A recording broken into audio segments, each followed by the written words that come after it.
Sometimes a story just pops up online and it's so personal, so specific, but somehow everyone just gets it.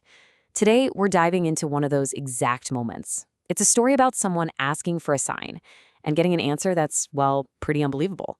We're not just going to retell it, though. We're going to try and figure out why it hit so hard for so many people. So let's get right into it. Okay, so this is the title of the Reddit post that started it all. I asked for a sign, and 3 kids showed me the answer. I mean, how can you not click on that, right?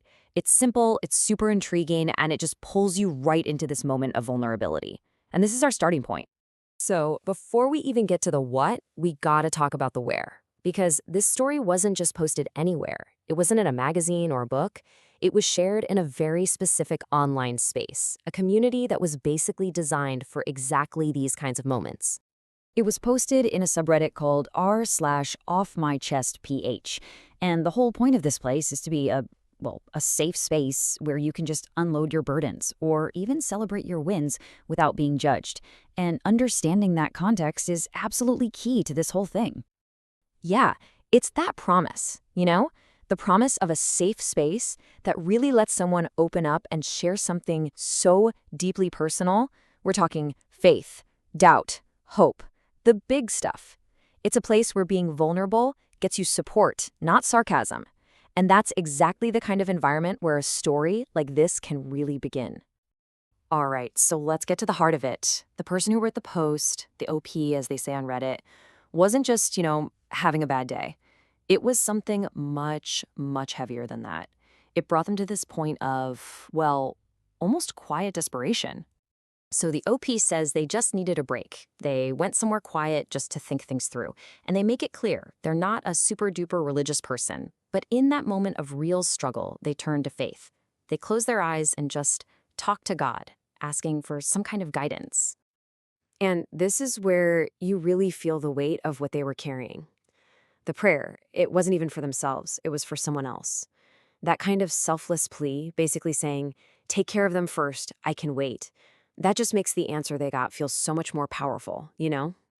Okay, so the prayer's out there. This really selfless, heavy-hearted request is sent out into the universe. And the response? Well, let's just say it didn't take long. Not long at all. We're talking just 10 minutes later. That's it. It's that perfect amount of time, right? Short enough that you could maybe call it a coincidence, but just long enough that it feels like a direct answer. So the OP is just sitting there, alone, and then they feel a tap on their shoulder.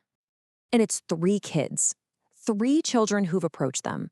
The OP gives them a smile, and then one of the kids starts to speak, about to deliver a message that seems to come from absolutely nowhere. And boom, there it is, the sign. A totally direct message of reassurance, of just feeling seen.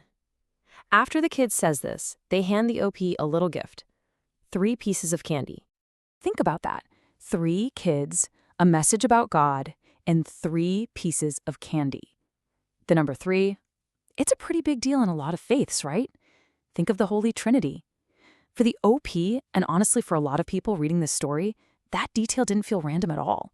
It just added this whole other layer of symbolism to what was already a pretty wild moment. So, how do you even process something like that? What do you do? For the OP, the reaction was instant, and it was a lot. They said they just completely froze, couldn't even get a word out, not even a thank you, before the kids were gone. And look, the message wasn't a clear yes or no to their prayer, but it gave them something maybe even more important, this incredible sense of comfort, like they were truly heard. And I love this next detail. It's so human. As they're sitting there, crying, the OP eats the 3 candies, but saves the wrappers. It's like this little act just turned this huge, spiritual, intangible moment into something physical, a real reminder they could actually hold on to and keep in their wallet. And this is where the story just blows up. The OP shares this incredibly personal moment, and that safe online space we talked about, it totally responded.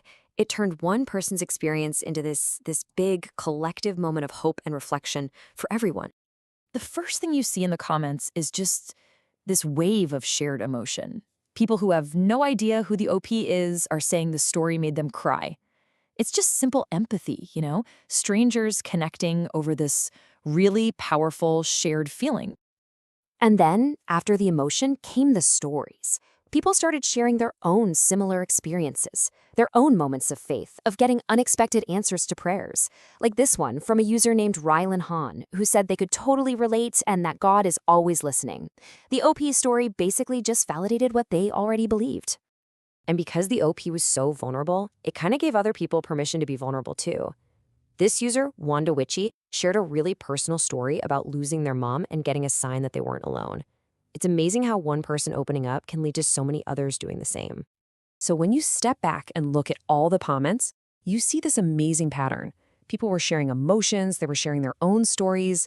Some were even offering up ideas, like maybe the kids were guardian angels. But the big thing is, everyone found this sense of collective hope. It stopped being just a Reddit post and became kind of like a digital sanctuary. And all of this really leads to a bigger question, doesn't it? This one story from one little corner of the internet taps into this really universal human need. It doesn't matter if you think it was divine intervention, a wild coincidence, or just the sweet kindness of kids. It hits you.